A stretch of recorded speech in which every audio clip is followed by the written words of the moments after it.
നോക്കിക്കോളാം. ഇന്നലെ ചെറിയച്ഛൻ വിളിച്ചിരുന്നു.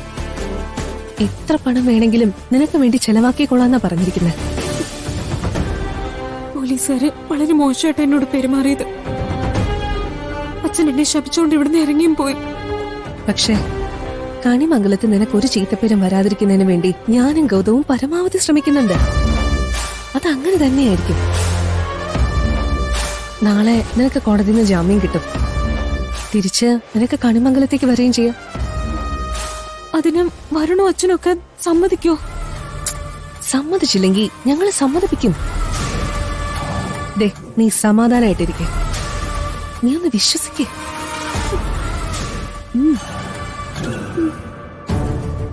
ആ മതി മതി. ആ ഇപ്പൊ ഇറങ്ങാം സർ.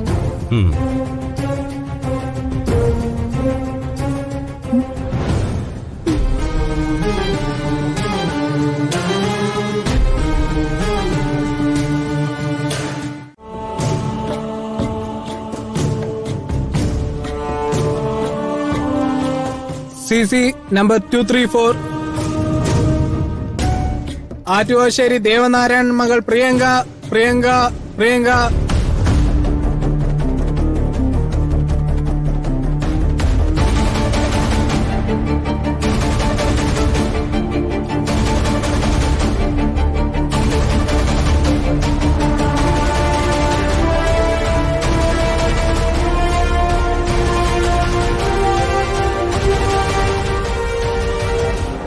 പാറപ്പുറത്ത് ആന്റണി മകൻ ക്രിസ്റ്റി. വെള്ളാനിക്കൽ സഹദേവൻ മകൻ പ്രതാപൻ.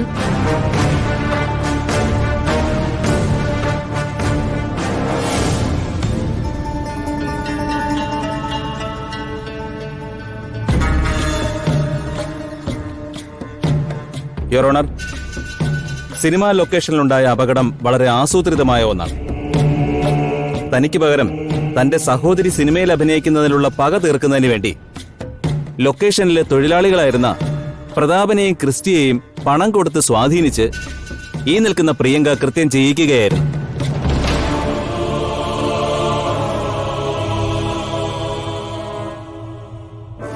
പ്രിയങ്ക പ്രതികൾക്ക് പണം കൊടുക്കുന്നതിന്റെ കൃത്യമായ വീഡിയോ ദൃശ്യം കോടതിക്ക് മുമ്പിൽ ഹാജരാക്കിയിട്ടുണ്ട്.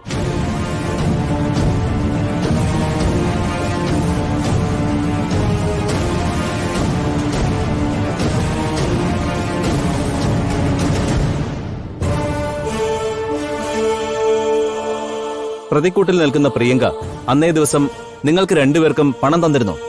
തന്നിരുന്നു.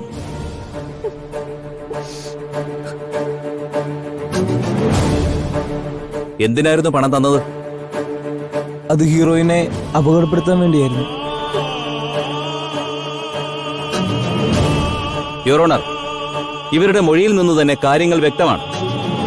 രാധിക എന്ന പെൺകുട്ടിയെ കൊല്ലുക എന്ന ഉദ്ദേശം തന്നെയായിരുന്നു ഈ പ്രിയങ്കയ്ക്ക്. അല്ല, ഞാൻ ഇവർക്ക് പണം കൊടുത്ത അതിനല്ല.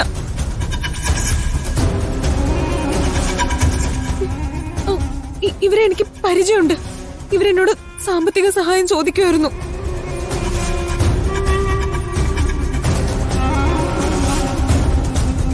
മൈ ലോർഡ്, സാമ്പത്തിക സഹായം എന്ന പുതിയൊരു കഥയുണ്ടാക്കി തന്റെ കുറ്റം മറച്ചു പിടിക്കാനാണ് പ്രിയങ്ക ശ്രമിക്കുന്നത്. അത് അനുവദിച്ചു കൊടുക്കാൻ പാടില്ലാത്തതും കുറ്റവാളികൾക്ക് അത് സഹായമാകുന്നതുമാണ്.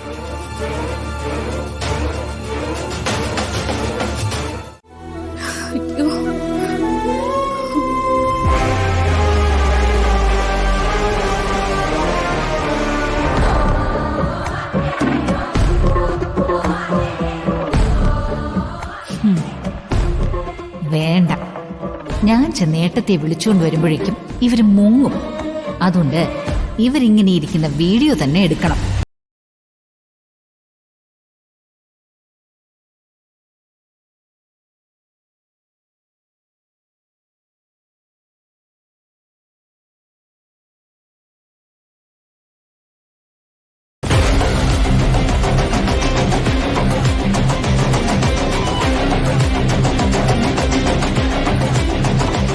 എടോ, പ്രിയങ്ക എന്തായാലും ശിക്ഷിക്കപ്പെടും, അതുറപ്പാ.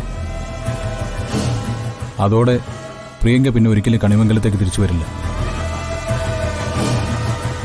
തന്നെ എനിക്ക് വേണമെന്ന് അച്ഛനോടും അമ്മയോടും ആവശ്യപ്പെട്ട അവർ സന്തോഷത്തോടെ എനിക്കത് സാധിച്ചു തരും. പ്രിയങ്ക ജയിലിലായാൽ ആറ്റോശ്ശേരിയിൽ പിന്നെ ആരെങ്കിലും ജീവനോടെ ഉണ്ടാവുമെന്ന് കരുതുന്നുണ്ടോ? അവളെ രക്ഷിക്കാൻ വേണ്ടി ഞാൻ കാല് പിടിച്ച് കരഞ്ഞില്ലേ? അവളെ രക്ഷിച്ച് എന്റെ മുന്നിൽ നിർത്തിയിട്ട് ഇങ്ങനെയൊക്കെ പറഞ്ഞാലും ഞാൻ സഹിക്കുമായിരുന്നു. കൊണ്ടുവന്ന് ഞാൻ മുന്നിൽ നിർത്തി കഴിഞ്ഞാൽ താൻ അപ്പോഴേ ഉപദേശം തുടങ്ങില്ലേ? അവളെ സ്നേഹിക്കണം, ഒന്നിച്ച് ജീവിക്കണം എന്നൊക്കെ പറഞ്ഞു. എനിക്കേ തന്നെ ഒഴിച്ച് മറ്റാരെക്കുറിച്ചും ചിന്തിക്കാനാവില്ല. കാര്യങ്ങളൊക്കെ മൊത്തത്തിൽ കുഴഞ്ഞു മറിഞ്ഞു കിടക്കുകയാണല്ലോ. വരുൺ, ഇതുപോലെ ഇനി പെരുമാറിയ എനിക്ക് ചത്ത് കളയേണ്ടി വരും.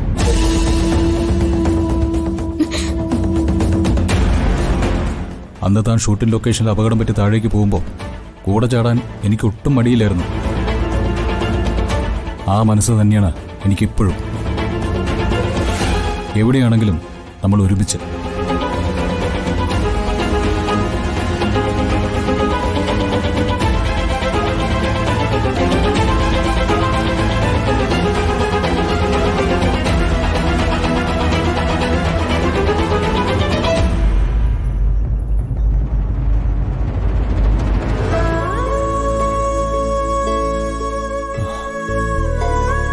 താൻ എല്ലാ തീരുമാനങ്ങളും ഭഗവാൻ വിടുന്ന ആളല്ലേ? ഇതും അങ്ങ് വിട്ടേക്ക്. എന്നിട്ട് ഭഗവാൻ തന്നോട് പറയുന്ന കാര്യം കൃത്യമായിട്ടങ്ങ് ചെയ്താൽ മതി.